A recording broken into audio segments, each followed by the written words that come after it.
The psychology of money. It will have. Okay. So we're going to talk about the psychology of money. I've always liked the psychology of money. So this book is by Morgan Housel. This book is by Morgan Housel. Okay. So this basically talks about the behavioral aspects of wealth. Talks about how wealth is exploring emotions, decision mindset when it comes to financial success. Like it's not just about like, oh my god, I'm gonna be rich or this thing. It also has to be. It's not just about your hard work. It's also about like your actual mindset when it comes to money and your emotions. So the first one is like no one. The first thing is that no one is crazy. What does it mean when I say no one is crazy? People's financial decision often might seem like, oh my god, it doesn't make sense, this person is crazy. But everybody's choices is kind of shaped by their own unique experience. And your money behavior isn't just about like your sense, your logic. Sometimes it's tied to your. It's in fact even sometimes a lot of the time it's tied to your upbringing. Let's give an example. Let's say Amanda now. She grew up in a rich household and she grew up watching her dad make investments, and this investment always kind of like yielded well. Like she saw her dad was rich, and the father would always explain, okay, the reason I'm rich is is this and stuff like that. So when she grows up, in fact, it will be like such a normal thing for her to invest because it's like she was surrounded by the positive aspects of investment and things are working out, and she never really and she kind of grew up understanding that this was a necessity. Versus Paul now, like Paul grew up poor I never really saw investment as a necessity. So, do you understand what I'm trying to say? You see, and so now when Paul is now an adult, he might not really want to invest, or he will not carry himself and be like, oh yeah, you guys, let's invest. And sometimes, so this kind of plays a bigger role. So sometimes, if somebody's making some weird decisions about money, it's never really about, oh my god, this person is crazy. Sometimes it's just how they grow up about money. And if you notice you are that kind of person that have a weird relationship with money, you can, and this particular weird relationship with it, you do not like it, then you can work on it. So now let's talk about luck and risk. Success isn't always about hard work, and that's amazing. That's very true. Luck plays a role too. At the same time, risk can risk can disrupt even the best plans. Res- Respect the randomness and the outcome, and stay humble. That is something I really do enjoy about this thing. Is understanding that yes, hard work is nice and it works sometimes, but not always. I remember I was talking. There was this guy. I think the guy that created was it the person that created the laptops. I forgot his name. If you remember him, please tell me. And he was talking about how yes, he was hardworking, but he was able to create this amazing laptop, this amazing program. But hi there, how you doing? I'm the only one. Good, you're the first one. That's how you be the first one for blessings. So he was talking about how um, yes, it was amazing that he was able to create Microsoft. Yes, yes, it was Microsoft. It was amazing he was able to create Microsoft. However, he was also lucky that in the whole school in that particular state, the particular school that he went to was the only school that had laptops, and those laptops were donated to him. So they say that yes, hard work plays a role in money, but a lot of times luck plays a huge role in money. About how sometimes somebody will just randomly meet someone like, oh yeah, yeah, I would like to work with you, or how you just mistakenly sent that particular. The fact that you fell in love with a particular cause one time was so random because life sometimes is random. So you must understand work sometimes is random and it's lucky when it comes to the outcome. So stay humble. Don't let it get to your head. Like, oh my God, when I was in, if I can do it, you can do it too. Yes, you are hardworking, but even you yourself understand that you are not the only hardworking person in this world. If it was just about hard work, the people in the market will be the richest people in the world. Next thing, never enough. You know that thing where people talk about the fact that, oh my God, when I become a millionaire, when I become a billionaire, I'll finally rest. Chasing endless wealth can lead to unhappiness. You need to set a clear goal of what is enough looks like for you. Greed often destroys what you've already built. This is a very big issue that people tend to face because they're like, okay, when I'm a millionaire, I will stop. You became a millionaire, like, oh, now that I'm a millionaire, let me become a billionaire. Let me become a multimillionaire. You become a multimillionaire. Okay, now let me be a billionaire. Even I've seen some billionaires in this world, but they still hustle so much. And it's like, okay, I love that you're chasing this thing. It makes you passionate. But at the end of the day, like, when will it be enough? When can you finally be like, okay, let me rest, let me relax? Because your whole life is just you chasing and running and running and run. And by the time you're like, oh yeah, I want to rest, you're forced to rest because you're in the hospital bed and you're dying. So write it down. What is my enough? My enough can be, okay, I want to be earning 5 million naira yearly. I want to be earning $10,000. $10,000. This is my enough. Your enough is different from another person's enough. Just because somebody wants to be there enough to be 15 billion, you know that you can be content with something less. Don't lie to yourself. Don't do it for the people. Do it for yourself. Number 4, we're going to talk about confounding compounding. That's a chapter called confounding compounding. What does this mean? Wealth isn't just about one big win. It's not that you just wake up one and just become some mighty billionaire. Although it's lovely, but yeah, it is about consistent. You hear me? Consistent long-term growth. Consistent long-term growth. Even someone that is stealing today, you will not just wake up and just steal your first house and just be like, oh my god, I just cashed out. You start stealing small. You steal small today, you steal small tomorrow. You're like, okay, before you now start growing, before you know you say you want to go and steal something so huge. It is about consistency, long-term compounding. What does compounding mean? Because you're building small to keep increasing before you know it becomes massive. You know, so it's about steady investment can lead to massive income over time. So let's go to number 5. Oh, okay, chill. Let's go to number 5.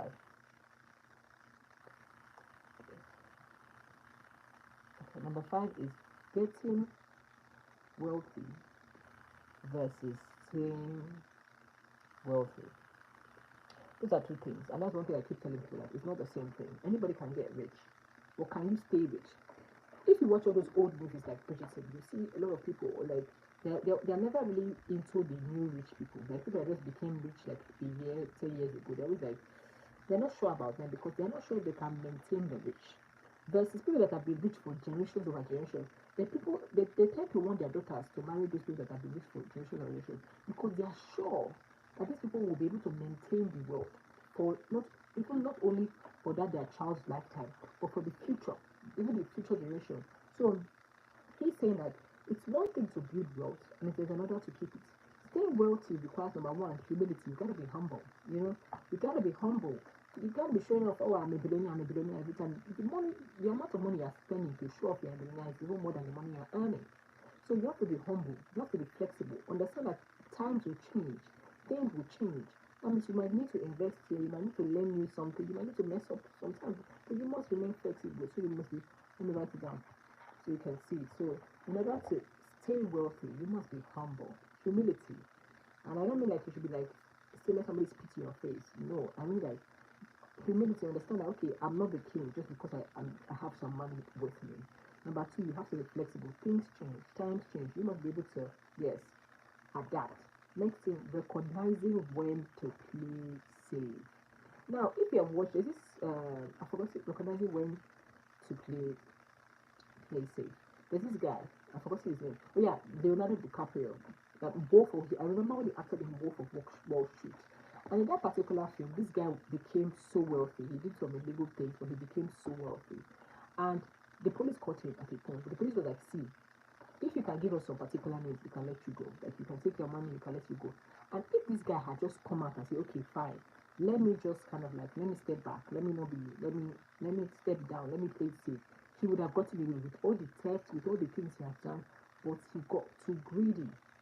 He got too greedy, and then I went to go and, even though when they told him that stop this thing, if you stop it now, we're going to let everything go for you. Like, you're not carried to prison. No, you're not going to put yourself inside trouble. So recognize when to place it. The next chapter is tells you when. Tells you when. What does that mean? The most important and the most significant outcome in your life is often rare events. A handful of decisions or investments may create a majority of your wealth. So be patient and allow these tail events to work in your favor. Now, let's say for example, this particular girl, now she went to school, she worked hard to become a doctor.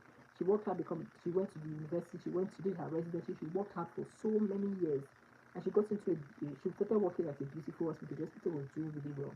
Then one day in that particular hospital, there was this guy, this particular man that owns one of the biggest hospitals in our country. And he's like, oh my god, this girl, she treated me well. I would love to hire you.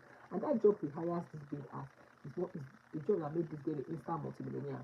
And when this girl is telling her story, people are like, oh my god, she's so lucky. God, oh my god. Do you not see the amount of effort she put in there? Like, she had to be patient and just be consistent with what she's doing. It is amazing when it worked for her. Sure, it might not work for everybody, but that's how most of the times life is, you know. Be patient and be consistent with what you are doing and where you are going. And sometimes God could just be like, yeah, let me show you this in good time. Number 7, freedom. What does freedom mean? Freedom is the ultimate goal of money. That's why we are all doing it. Like at the end of the day, the ultimate reason why we are all like, let's go and make money is that we want to be free. The ability to do what you want, when you want, with who you want. Work gives you choice. And choice is what we are all after.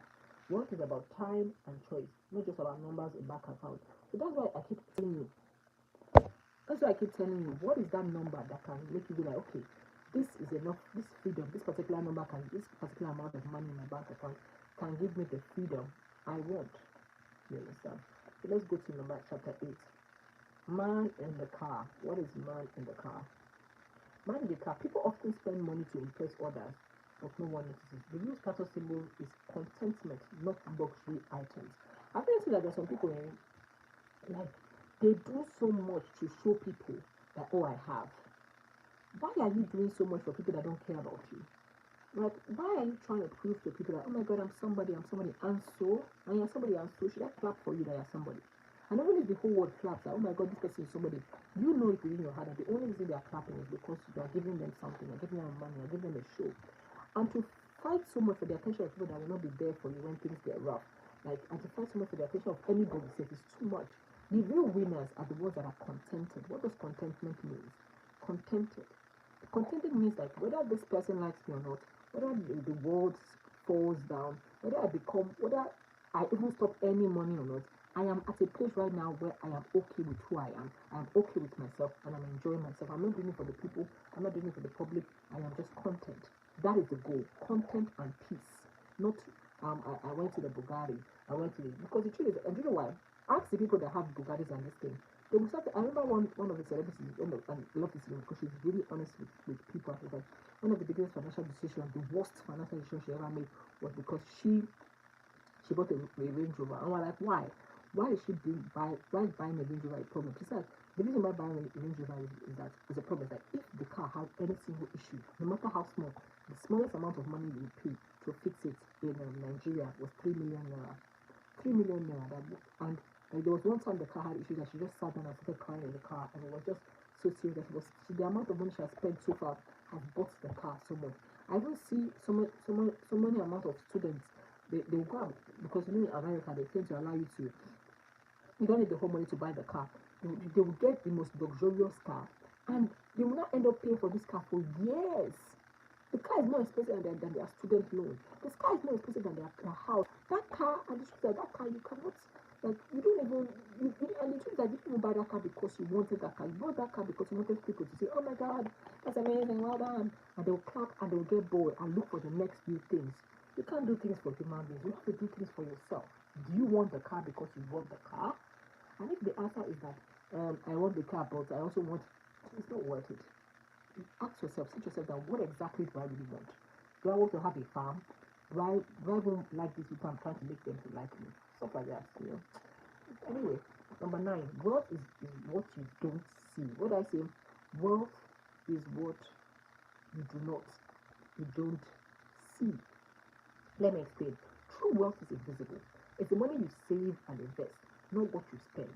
Focus on building financial reserves rather than displaying wealth. Now, let's say you finally understand, okay, I don't care about what people think. Then you start, once you realize you don't care about what people think, you now realize the actual wealth is like, it's not about showing yourself that, oh my god, I'm so elegant, I'm so rich, I'm so amazing. It's about the money you are not seeing. Because that money, that instead of buying that, let's say that 50 million or that $200,000 car, that $200,000 is where it's in his bank account. And not just in his bank account, it's in many investments. So that 2 million naira that you would have bought that car, at the moment it leaves the car lot, it has started reducing the price. That 2 million naira come back in 5 years, it's become how much? That $200,000 that you come back in 5 years, it has become how much? Minimum $300,000. So instead of coming to talk about, oh my god, I'm so rich, yeah man, clap for me. You are actually genuinely rich because you don't care about what people say. So you are making decisions for yourself and your future self and your family. That's the money. You understand? Let's talk about number 10. Number 10 is save money. People hate this thing. I mean, I get it because myself, when I first started with money, I really hated to save. But there's nothing as beautiful as when that money you save saves you.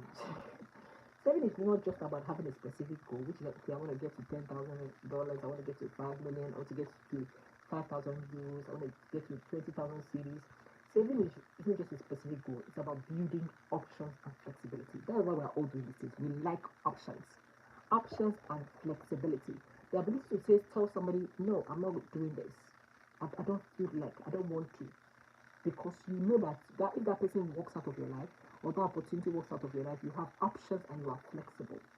You do not need a reason to save. Just do it to create opportunities and security. So even when you have gotten your financial goal, okay, now I have my house, okay, now I'm this multi-billionaire, I don't need to save. Keep saving that money. Keep saving. In fact, I have this particular game that I play, and when I first started the game, you have to work really hard to make the money. Now I've worked so hard and I have multiple shops in my game, and the money is far more than I can even spend. But I'm still saving. I'm still there. Well, technically, the reason I'm saving that game is because they did not allow me to spend it. But now, the amount of money I have, I look at it, I'm like, how can I possibly spend this amount of money? Like, there's no literal way. There's nothing I can buy this amount of money. That's how much it is. And that is how you should think about it. Because at the end of the day, you want to think about generational wealth. So even when you're doing great, even when you're doing good, still maintain that habit of saving. Now, the next thing is reasonable versus rational. What did I say? Reasonable versus rational. What does that mean? You don't have to be perfectly rational with money. A reasonable approach that fits your life and emotion works better than a rigid financial plan. That's why when people come and say, come on, I'll be like 50, 20, 30, when it comes to budget, I'm like, see, budget what makes sense for you. What works for you works for you. So you can't be doing what everybody's doing and be like, you'll not be struggling. Can I do it? Can I keep up? It's not really about struggling or keep up. It's about what works for you. What can you comfortably do? When I say save, I don't mean to just carry on your salary and just put yourself in a tight, uncomfortable situation. Rather, sit down, have a sit down with yourself and be honest with yourself. Can I remove this Netflix, this thing, or is this Netflix subscription giving me the will to live? If the Netflix subscription is giving me the will to live, then that's an investment. That's an investment. If this Netflix subscription is something that's making me wake up in the morning, I'm like, okay, I'm going to work hard because I'm going to put in my Netflix subscription. And from that money, I can also save. Then you don't need to explain it to anybody. That, people want to say, why are you subscribing to your Netflix instead of putting that money in savings? If that is making you want to do, keep doing it. So be reasonable for yourself rather than rational. That's why the first law of this thing is about that's why the first law of this is you have to stop caring about what people think. You cannot care about what people think, and you have to be selfish and go focus on yourself when you're doing this particular thing. Do you know why? Because it's all about you. You cannot make this rational or reasonable discussion if you don't know yourself. Next chapter is surprise. The world is constantly changing and surprises are inevitable. Build flexibility in your financial plan to adapt to events. When COVID happened, everybody was like, oh my God, what's happened? COVID. Everybody was shocked. But you notice that there were some people that did not feel it. There were some people that they kept on moving regardless. So when you are working hard, when you are saving, when you are investing, make sure you always have a plan for in case of incasity. That is what people always say, emergency fund. People will talk about emergency for like, I want to save to buy a car, I want to save to buy a house. You should do all those things, but if you don't have an emergency fund for if life decide to say surprise, like you say surprise back, you must be prepared. Because no matter how beautiful or perfect your life may be, life can be surprising sometimes. Next thing, we have chapter 13, room for error. What does that mean? Always leave a margin for error in your plans. Life is uncertain. Financial buffers can save you from crisis. What does that mean? Have you ever seen things like when you place a budget, you see miscellaneous, financial buffer for in case of unexpected expenses? Because life happens, so always try to create a buffer just in case. And if you have been creating a buffer and you are not like, okay, I don't still need it, then use that extra money and put it in your savings. But always have that in case of incasity. Let's go for 14. You will change. What does you will change mean? You will change.